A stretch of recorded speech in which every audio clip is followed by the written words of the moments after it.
Welcome to DS Core Diagnose. In this tutorial, you will learn how Smart View helps enhancing your patient communication by illustrating anatomies such as teeth, bone, and nerve canals. Smart View allows you to fully leverage the superb image quality of your 3D X-ray through AI-powered illustrations of anatomical structures for patient consultation. Your patient's teeth, bone, and the mandibular canal are visually enhanced, making their oral health fully visible and enabling impactful consultations from any internet-connected screen. Smart View offers a total of 3 different viewing options for your patient consultation.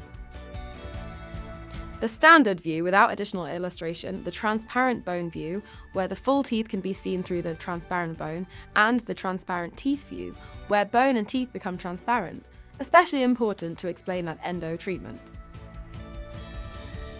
Smart View is available for images with field of view of 8 by 8 or larger from any of our current 3D X-ray systems.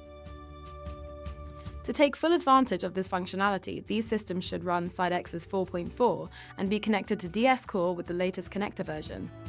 Smart View is available with a DS Core standard subscription. Please note, newly uploaded and supported 3D X-rays will automatically be segmented by AI. However, already uploaded X-rays will have to be opened in Canvas and take a few minutes for the AI to do its job. And that's it. Be sure to check out our What's New section to learn about new features and functionalities for DS Core Diagnose, Plan and Make. Thank you for watching.